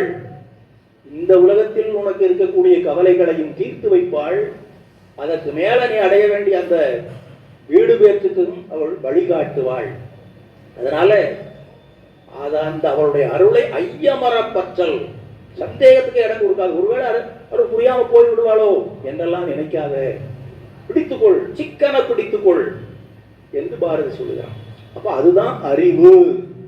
இதுதான் பெரியவர்கள் அந்த காலத்திலிருந்து சொல்லிக் கொண்டே வருகிறார்கள். அது பாரதி ரொம்ப தெளிவா எளிமையா சொல்லிட்டான். வியாசர் நம்முடைய புராணங்கள்ல பார்க்கிறோம். எல்லா புராணங்களையும் அவர் தான் நமக்கு எழுதி வச்சிருக்கிறார். 14 புராணங்களை இயற்றியவர் வேத வியாசர், வேதங்களை வகைப்படுத்தியவர். அதனால அவருக்கு வேத வியாசர்னு பேர். நம்முடைய ஞானிகள் பரம்பரையிலேயே முதல் இடம் கொடுக்கப்பட வேண்டியவர் வியாசர். அந்த வியாசருக்கு ஒரு தடவை கவலை வந்துச்சு. மக்கள் எல்லாம் கவலை இல்லாமல் வாழ வேண்டும் என்பதற்காக சாஸ்திரங்களை ஏற்றி கொடுத்தவர். அவருக்கே ஒரு நாள் கவலை வந்துட்டான். என்ன கவலை என்றால், சரஸ்வதி நதி என்கிற அந்த ஆற்றங்கரையில் உட்கார்ந்து அவர் தவம் பண்ணி கொண்டிருந்தார். அந்த பகுதியில் ஒரு மரம் இருந்தது. அந்த மரத்தில் ஒரு குருவி கூடு இருந்தது. அந்த கூட்டுக்குள்ள 2 குருவிகள், ஆண் குருவி ஒன்று, பெண் குருவி ஒன்று, குடும்பம் நடத்தி கொண்டிருந்தன. இவர் ஒவ்வொரு நாளும் அவருக்கு நீண்ட நேரம் தியானம் பண்ணிவிட்டு கண்ணை முடிச்சு பார்த்தா அந்த குருவி அங்கே கிச்சு கிச்சின்னு கத்திக்கிட்டு இருக்கும். சரி சரி, அது ஒரு மகிழ்ச்சி தானே. அது பார்த்துட்டு இவர் மறுபடியும் தியானம் பண்ண போயிடுவார். கொஞ்ச நாள் ஆன உடனே சின்ன குருவி குஞ்சு வந்துட்டு முட்டை போட்டு இருந்திருக்குது. அது குஞ்சாக வெளியே வந்துட்டு குருவி குடும்பத்தில் இப்போ குஞ்சு குருவிகளும் வந்து விட்டார். குருவி குஞ்சு அதை பார்த்தாரு. ஓ, இது வேற வந்துச்சா நினைச்சிட்டு அவர் கண்ணை மூடிட்டாரு. அப்புறம் ஒரு நாள் எழுந்து பார்த்தா இந்த 2 தாய் குருவி தந்தை குருவி 2 வெளியில எங்கேயோ வேகமா பறந்து போய் வாயில எதையோ ஒன்று கவி கொண்டு திரும்பி வந்தார். இறை தேடி போகும், போனா கிடைக்கிற இறைய அங்கேயே சாப்பிட்டுட்டு வந்துடும். அப்படித்தானே பழக்கம். இப்போ என்ன பட்சம்னா, அந்த ஒரு இறைய வாயில கவி கொண்டு வந்தது 2 குருவியும். எதுக்காக கவி கொண்டு வருதுன்னு பார்த்தா, அந்த கூட்டுக்குள்ள போய் உள்ள இருக்கிற குஞ்சுகளுக்கு அந்த இறையை ஊட்டி விடுது. இந்த குஞ்சுகள் பறந்து போய் இறை தேடக்கூடிய வல்லமை வரவில்லை. அதனால தாயும் தந்தையும் இறையை தேடிக்கொண்டு வந்து குஞ்சுகளுக்கு ஊட்டி கொண்டு இருந்தாங்க. அதை பார்த்தார் வியாசர். அவர் அறியாம அதுல ஒரு ஈர்ப்பு ஏற்பட்டு விட்டது. பாரு எவ்வளவு ஆனந்தமா இருக்கு பாரு. இந்த குருவிகளுக்கு 6வது அறிவு இருக்குதா? கிடையாது. பகுத்தறிவு கிடையாது. எளிமையான குருவிகள். ஆனால் எவ்வளவு அழகா குடும்பம் நடத்துது. அந்த குஞ்சு குருவிக்கு இறை தேடிக்கொண்டு வந்து கொடுப்பது எவ்வளவு அழகா இருக்குது. கொடுக்கும் போதே சின்ன சத்தம் போட்டு அவ்வளவு ஆனந்தத்தை வெளிப்படுத்துகின்றன. அந்த குஞ்சுகளும் அந்த ஆனந்தத்தை வெளிப்படுத்துகின்றன. அப்போ இந்த குடும்பமாக இருக்கும்போது இவ்வளவு ஆனந்தம் ஏற்படுகிறதே. நாம இவ்வளவு காலம் குடும்பமே இல்லாமலே காலத்தை கழித்து விட்டோமே. அப்ப நாம இவ்வளவு நாள் வாழ்ந்த வாழ்க்கை உண்மையிலேயே பொருள் படைத்த வாழ்க்கையா அல்லது பொருளற்ற வாழ்க்கையான்னு ஒரு கேள்வி வந்துச்சு. அப்புறம் அதை தொடர்ந்து அந்த சிந்தனை எல்லாம் போயிடுச்சு. அதுல சாஸ்திரங்கள்ல சில இடங்கள்ல என்ன எழுதியிருக்கிறார் என்றால், புத்திரன் இல்லாதவர்கள் எல்லாம் புத்து என்கிற நரகத்துக்கு போயிடுவாங்கன்னு எழுதியிருக்கு. ஒவ்வொரு மனிதனுக்கு சத்புத்திரன் அவசியம். நல்ல மகன் இருக்க வேண்டும். அப்பதான் அவன் நாம இறந்து போன பின்னால அந்த மகன் நமக்கு நல்ல செய்ய வேண்டிய சடங்குகள் எல்லாம் செய்து நம்மை முக்தி பெற செய்து விடுவான். அப்படி இல்லை என்றால் அப்படிப்பட்ட மனிதர்கள்லாம் புத்துன்னு ஒரு நரகம் இருக்குதான். அந்த புத்துங்கிற நரகத்துக்கு தான் போகணும். அப்படி புத்து என்ற நரகத்திற்கு போகாமல் நம்மை பாதுகாப்பவன் புத்திரன் என்று எழுதி வச்சிருக்கிறாங்க. இதெல்லாம் இவருக்கு ஞாபகம் வந்துட்டு, இப்போ நாம அந்த புத்துங்கிற நரகத்துக்கு தான் போயிடுவோமோ என்ற பயம் வேற வந்துட்டு, கவலை தாங்க முடியல. நெஞ்சில் கவலை வந்துடுச்சுன்னா அப்புறம் வளர்ந்துட்டே தானே போகும். பயிராக்குற மாதிரி ஆகி போய்விட்டது. தவம் இல்லை, தியானம் இல்லை, ஒன்றும் இல்லை, அப்படியே சோகமே வடிவமாக உட்கார்ந்துட்டு இருந்தார். இந்த நாரதர் இருக்காரு, அவருக்கு இதெல்லாம் அவர் தெரிஞ்சு போயிடும். அவர் இதுக்கு தான் இந்த நம்ம நாடகத்தில் வச்சிருக்கு. அவர் இந்த மாதிரி இடங்களுக்கெல்லாம் வந்துடுவார். கேட்காமலே கூப்பிடாமலே வந்துடுவார். வந்து நின்னார். இவர் அதை கூட சரியா பார்க்காத மாதிரி இப்படி அறகுறையா பார்த்தார். என்ன வியாசரே, ஏதோ கவலையில மூழ்கி இருக்கிற மாதிரி தெரியுது. ஆமாயா, கவலையில தான் மூழ்கி. என்ன கவலை? உமக்கு கூடவா கவலை?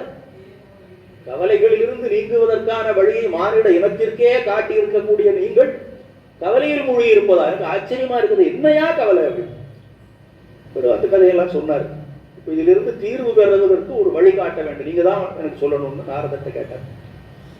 அதுக்கு தீர்வு நான்லாம் ஒன்றும் பண்ண முடியாது, வேற யாரும் வந்து சொல்லவும் முடியாது.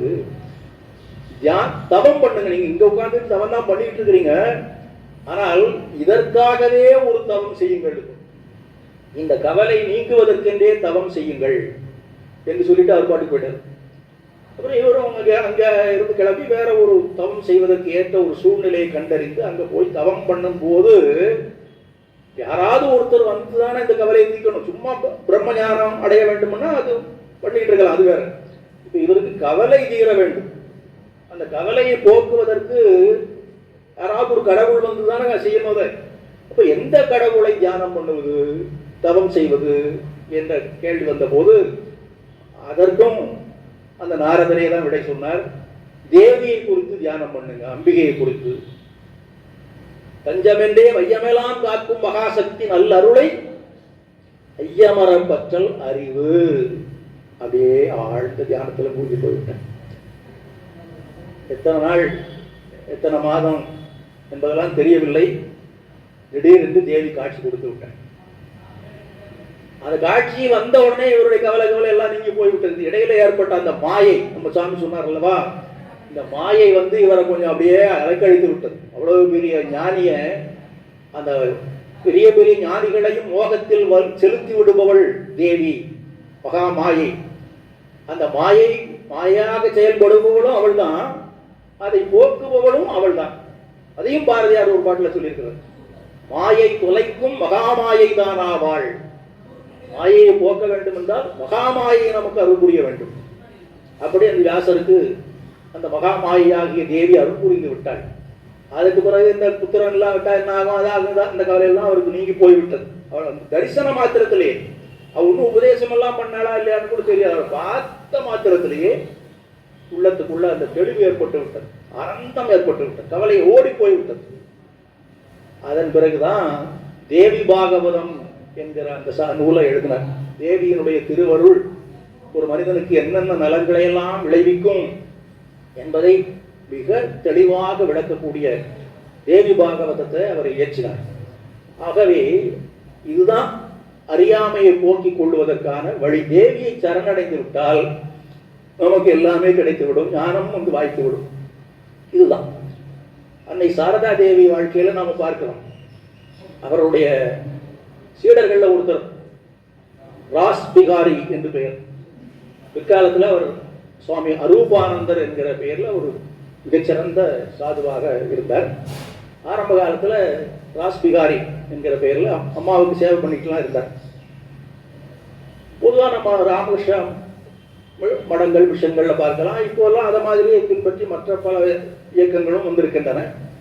அந்த காலத்துலலாம் இந்த ஆன்ம ஞானம் அடைய வேண்டும் என்று தவம் செய்ய அந்த துறவிகள் அவங்கெல்லாம் என்ன பண்ணுவாங்க, எங்கேயாவது மலையடி வாரத்தில் போய் தவம் பண்ணுவாங்க, அது காட்டுக்குள்ள போய் தவம் பண்ணுவாங்க. அப்படியே இருப்பாங்க. யாராவது தேடி வந்து சாப்பாடு கொடுத்தா சாப்பிடுவாங்க, அல்லது கிடைக்கக்கூடிய அந்த காய்கறிகளை சாப்பிட்டுக்கிட்டு, சில பேர் இலையவே கூட சாப்பிட்டுட்டு, அல்லது தண்ணீரை அருந்தி கொண்டு இப்படியே காலம் தள்ளுவாங்க. இது ஒரு காலம். ஆனால் இது இந்த கலிகாலத்துக்கு இதெல்லாம் பொருந்தாது. பகவான் ஸ்ரீராமகிருஷ்ணர் சொல்லியிருக்கிறார், ஞான மார்க்கம் பக்தி மார்க்கம் ரெண்டுல எது சிறப்புடையதுன்னு ஒரு கேள்வி வந்து. சிறப்புடையது எது அப்படிங்கிறது அவர் சொல்லலை. ஏன்னா ரெண்டுமே சிறப்புடையது தான். ஆனால் எது எளிமையாக பின்பற்றக்கூடியது என்று வரும்போது இந்த ஞான மார்க்கம் எப்படிப்பட்டதுன்னு சொன்னா, அந்த காலத்து ரிஷிகள்லாம் காலையில போனாங்கன்னா அப்படியே உட்கார்ந்துருப்பாங்க. எவ்வளவு நேரம் ஆச்சுன்னே தெரியாது. ஊனுறக்கம் இல்லாம அப்படியே தவத்துல மூழ்கி விடுவார்கள். அப்படியெல்லாம் இருந்து பன்னெடுங்காலம் தவம் பயின்று ஞானத்தை பெற்றிருக்கிறார்கள். அது மாதிரி இப்ப செய்ய முடியுமா? இந்த கலியுகத்தில் மனித வாழ்க்கை என்பது உணவை அடிப்படையாக கொண்டதாக இருக்கிறது. அந்த காலத்தில் சாப்பாடே இல்லாம வருஷக்கணக்கில் இருப்பாங்க. 12 ஆண்டுகளுக்கு ஒரு தடவை ஒரே ஒரு நெல்லிக்கனியை சாப்பிட்டு தவம் பண்ணக்கூடிய ஒரு முனிவர் இருந்தாருன்னு நாம படிக்கிறோம். 12 வருஷத்துக்கு ஒரு தடவை. அது வரைக்கும் அப்படியே தவத்தில் மூழ்கி இருப்பார். 12 ஆண்டு முடியும் போது தானாக விழிப்பு வரும். இந்த உடம்பு தரித்திருக்க வேண்டும் அல்லவா? அப்போ அவர் அந்த மரத்தடியில் தான் உட்கார்ந்துருப்பாரு. அதுல இருந்து ஒரு கனி விடும், அதை எடுத்து சாப்பிட்டு மறுபடியும் முடியும். இது மாதிரி முடியுமா? முடியாது. 12 மணி ஆனாலே உள்ள ஒரு சத்தம் கேட்குது உள்ள. அவர் 12 ஆண்டுகள் எங்கு போய் நம்ம செய்ய முடியும்? அதனாலதான் குருதேவர் சொன்னாரு, உணவை அடிப்படையாக கொண்டிருக்கிறது இந்த கலியுகம். இதுல இந்த மாதிரியான ஆராய்ச்சியெல்லாம் பல பேரால பண்ண முடியாது. அதனால பக்தி மார்க்கம் தான் எளிமையானதுன்னு சொல்லியிருக்கிறார். எளிமையானதுங்கிறதுனால சாதாரணமானதுன்னு அர்த்தம் அல்ல. அதிலிருந்து அந்த ஞானத்தை அடைந்துவிட முடியும் என்று சொல்லியிருக்கிறார். அதுபோல அந்த பழைய காலத்து நெறிமுறைகளுக்கெல்லாம் கொஞ்சம் விடை கொடுத்து விட்டு இப்போ இருக்கிற நம்முடைய இயக்கத்தில் என்ன வச்சிருக்கிறாங்கன்னா, காட்டில் போய் தவம் பண்ண வேண்டாம், மலையில் போய் தவம் பண்ண வேண்டாம், ஒரு ஆசிரமத்தை அமைத்து கொண்டு, அதுவும் அன்னை சாரதாதேவியினுடைய பிரார்த்தனை தான். அது ஆரம்ப காலத்தில் ஸ்ரீராமகிருஷ்ணருடைய இந்த சீடர்கள் எல்லாம் சும்மா அவங்க பாட்டுக்கு கிடைச்சது சாப்பிட்டுக்கிட்டு கிடைக்காவிட்டா சும்மா இருந்துக்கிட்டு தவம் பண்ணிக்கிட்டே இருந்தாங்க. அதை பார்த்துட்டு அம்மாவால் பொறுத்திருக்க முடியவில்லை. குருதேவரிடத்தில் பிரார்த்தனை பண்ணினாங்க, நீங்க பாட்டுக்கு அங்கே இருந்து வந்தீங்க, கீழே வரும்போது இவங்களையும் உங்களுக்கு கூட்டிட்டுங்க, நல்லா ஆனந்தமா அவங்களோட கொஞ்ச நாள் இருந்தீங்க, அப்புறம் நீங்க பாட்டுக்கு போயிட்டீங்க. இப்போ இவங்களெல்லாம் ஒருவேளை உணவுக்கும் உத்தரவாதம் இல்லாத வாழ்க்கை வாழ்ந்து கொண்டிருக்கிறார்கள். எப்படி? இதுக்குதான் நீங்க வந்தீங்களா? அப்போ அதனால நான் ஒரு மடத்தை பார்த்தேன், ஒரு இடத்துல புத்த மடம் ஒன்று பார்த்தேன். அங்க சாதுக்கள் எல்லாம் உணவுக்கோ இருப்பிடத்திற்கோ கவலை இல்லாமல் தவம் செய்வதற்கு ஏற்ற ஒரு சூழ்நிலை அமைத்து கொடுத்திருக்கிறார்கள். அதுபோல உங்களுடைய பிள்ளைகளுக்கும் ஒரு இடம் வேணும். அந்த இடத்துல அவர்கள் எந்த கவலையும் இல்லாமல் நிம்மதியாக இருந்து தவம் செய்ய வேண்டும். அவர்களுக்கு வேளா வேளைக்கு உணவு கிடைப்பதற்கு வாய்ப்பு வசதி இருக்க வேண்டும் என்றெல்லாம் பிரார்த்தனை செய்தார். அதிலிருந்து தான் இந்த இயக்கத்தை சுவாமிஜி உருவாக்கினார். அது இப்போ பல கிளைகளை உடையதாக வளர்ந்து விட்டது. இதனால அந்த ஒரு அதுல இன்னொரு வசதி என்னன்னா, காட்டிலேயோ மலையிலேயோ ஒருத்தர் தவம் பண்ணி கொண்டிருக்கிற போது அவரை தேடிக்கிட்டு போய் ஒருத்தர் ஞானத்தை பெற வேண்டும். அது ரொம்ப தூரம், அது நிறைய பேர் வரமாட்டாங்க. ஊருக்குள்ளேயே ஆசிரமம் இருக்கும்போது பல பேர், இப்போ இத்தனை பேர் வர முடியுதுங்க. நமக்கு ஆன்மதாகம் கொஞ்சம் எல்லார்ட்டையும் இருக்குது, இல்லாதவங்க யாரும் இல்லை. அதற்கான வாய்ப்பை கொடுப்பதற்கு ஒரு இடம் வேண்டும். நம்முடைய சுவாமி பேசி கொண்டிருக்கும் போது சொன்னார்கள், எந்த நேரத்தில் போய் இந்த கோயிலில் பார்த்தாலும் ஒரு 4 பேர் உட்கார்ந்து தியானம் பண்ணிக்கிட்டு இருக்கிறத நான் பார்த்தேன். அப்போ ஆன்மீகம் என்பது இந்த தலை தோங்கி இருப்பதற்கு இது ஒரு அடையாளம் என்று சொன்னார்கள். அதுபோல இப்போ இது மாதிரி ஒரு வாய்ப்பு எப்போது கிடைக்கும்? ஒரு ஆசிரமம் என்று இருக்கணும்.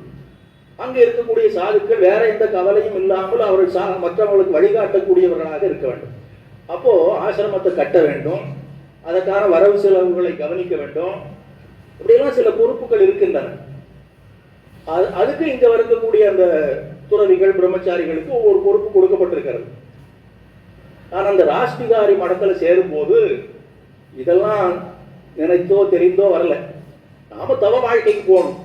தவ வாழ்க்கைட்ட உடனே அவர் மனசுக்குள்ள ஒரு கற்பனை என்ன, எப்போது பார்த்தாலும் அப்படியே தியானம் பண்ணிக்கிட்டே இருக்கணும், ஜபம் பண்ணிக்கொண்டே இருக்கணும். இப்படிதான், வேற வழி இல்லை. அவர் இது தவிர வேற ஒன்றும் தேவையில்லைன்னு நினைச்சிட்டு தான் வந்தார். வந்து பார்த்தா இங்க கட்டட வேலை நடக்குது. ராஷ்டிகாரி அதை போய் பார்த்துக்கோ அப்படிங்கிறாங்க. போய் நின்று அதை பார்த்துக்கிட்டே இருக்கிறாரு. அப்புறம் இந்த பக்தர்கள் வருகிறாங்க போறாங்க, அது சம்பந்தப்பட்ட வரவு செலவெல்லாம் இருக்குது, அந்த கணக்கை கொஞ்சம் சரி பாருங்கிறாங்க. உட்காந்து கணக்கு எடுக்க வேண்டி இருக்குது. அப்புறம் ஒரு மாதத்துக்கு ஒரு முறையோ 2 வாரத்துக்கு ஒரு முறையோ வெளியில போய் இந்த ஆசிரம வாசிகளுக்கு தேவையான பொருள்கள் எல்லாம் வாங்கிட்டு வர வேண்டி இருக்குது. அப்புறம் கொஞ்ச நாள் ஆன உடனே இவருக்கு வெறுத்து போச்சு, என்ன இதுக்காக நாம மடத்துக்கு வந்தோம். கவலை, அவருக்கு ஒரு கவலை அப்படி வந்து அம்மா கிட்ட வந்து கேட்டார், அம்மா என் காலமெல்லாம் இப்படியே போயிருமா? இந்த மாதிரி கட்டடம் கட்டுறது, கணக்கு எடுக்கிறது, எங்கேயாவது போய் பொருள் வாங்கிட்டு வர்றது, இப்படியே நான் காலத்தை கழித்து கொண்டு இருந்தால் என்றைக்கு நான் முக்தி அடைகிறது அப்படின்னு கிட்டத்தட்ட அழுகிற மாதிரி தான் கேட்டார். உண்மையிலேயே அருள் தாகம் தான். அம்மா அப்படியே பார்த்தாங்க. பார்த்துட்டு சொன்னாங்க, நீ என்னதான் அப்போ எதிர்பார்க்குறப்பா? எங்கேயாவது காட்டில் போய் தவம் பண்ணலாம், இமயமலைக்கு போய் தவம் பண்ணலாம்னு நினைக்கிறியா? நீ போய் பார்த்தா தெரியும். அந்த மலையடிவாரத்தில் போய் பார்த்தா கூட அங்கேயும் சில சாதுக்கள் ஒரு துண்டு ரொட்டிக்காகவும் போர்த்து கொள்ளக்கூடிய கம்பளிக்காகவும் ஒருத்தருக்கு ஒருத்தர் சண்டை பிடித்துக் கொள்ளுகிறது நீ பார்க்கலாம். அங்க போய் தவம் பண்ணி கடவுளை காண போறியா? வேற என்னதான் நீ விரும்புகிற? இதெல்லாம் இந்த காலத்துக்கு சாத்தியம் இல்லை என்று சொல்லித்தான் நிறைய இந்த எளிய நெறியை உருவாக்கி கொடுத்திருக்கின்றான்.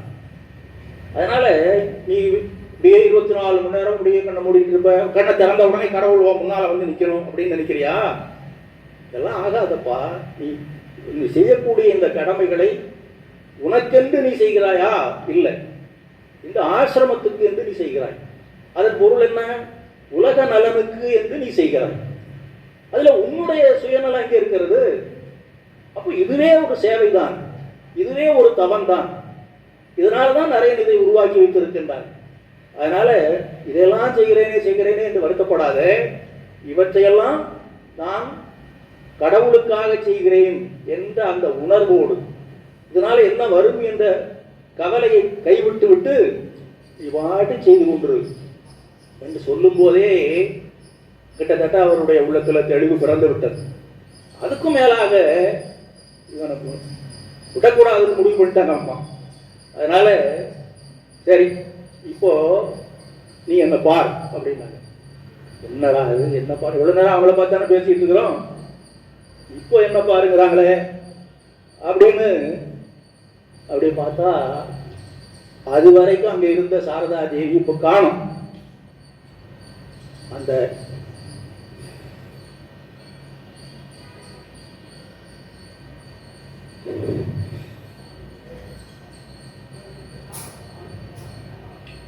சாட்சாத் தேவியை அங்க வந்து உட்கார்ந்துருந்தாங்க.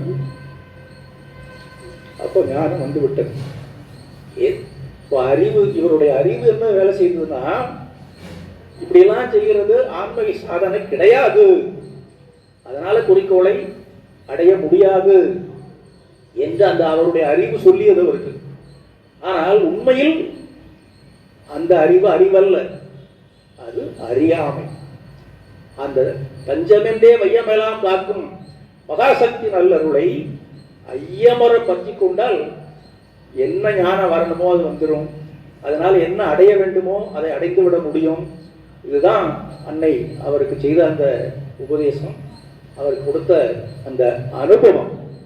அதனால அந்த ஞான மார்க்கத்தில் போனால் நான் யார் என்ற ஆராய்ச்சியில் ஈடுபட்டு அதற்கான விடையை காண வேண்டும். அப்படி காணாத வரைக்கும் அந்த கருப்பூர் மடத்தில் இருந்த மனிதன் மாதிரி சும்மா வாசா கைங்கரியை பண்ணி கொண்டிருப்பதோ, அல்லது யாசர் அவ்வளவு நூல்களை இயற்றியும் கவலைக்கு ஆளானதோ, இப்படியெல்லாம் இல்லாமல் நான் யார் என்ற ஆராய்ச்சியில் இறங்கி, நான் உடல் அல்ல உள்ளம் அல்ல. சுவாமிஜி இதை பற்றி ரொம்ப விரிவாக பேசியிருக்கிறார். மனிதனின் உண்மை இயல்பு என்கிற தலைப்பில் ஒரு உரை கொடுத்திருக்கிறார். உண்மையான மனிதனும் தோன்றும் மனிதனும் என்று ஒரு இடத்துல பேசியிருக்கிறார். இதெல்லாம் இந்த இயல்புகளை தெளிவாக விளக்கக்கூடிய உரைகளாக சொல்லியிருக்கிறார். அதெல்லாம் வாய்ப்பு இருக்கிற போது படித்து தெரிந்து கொள்ளலாம். இது ஞான மார்க்கத்தில் உள்ள அறிவு அறியாமையை பற்றி. பக்தி மார்க்கத்தில் வருகிற போது அந்த கவலைக்கு இடம் கொடுத்து விட்டு சும்மா எப்போ பார்த்தாலும் அதிலேயே கண்ணீர் விட்டு அழுது கொண்டு புலம்பிக் கொண்டு நானும் சோகமயமாக இருந்து மற்றவர்களுக்கு ஒருத்தன் அழுதுகிட்டு இருந்தானா அதை பார்க்குறவனுக்கு அழுது வந்துடும், ஆனந்தமாக இருந்தால் அதை பார்க்குறவனுக்கும் ஆனந்தம் வரும். அதனால இந்த கவலையை துறந்து விட்டு தேவியின் திருவடிகளை சரணடைந்து விடுவதுதான் அறிவு. அப்படி அடையாத வரைக்கும் தேவையில்லாமல் கவலைகளை பெருக்கிக் கொண்டு இருப்பது அறியாமை. அதனால எது அறிவு எது அறியாமை என்பதனை ஞான மார்க்கத்திலையும் பக்தி மார்க்கத்திலையும் நாம் உணர்ந்து கொண்டு அந்த அறியாமை அகற்றி அறிவை பெற்றுக் கொள்வோமாக. அன்னையும் குருதேவரும் நமக்கு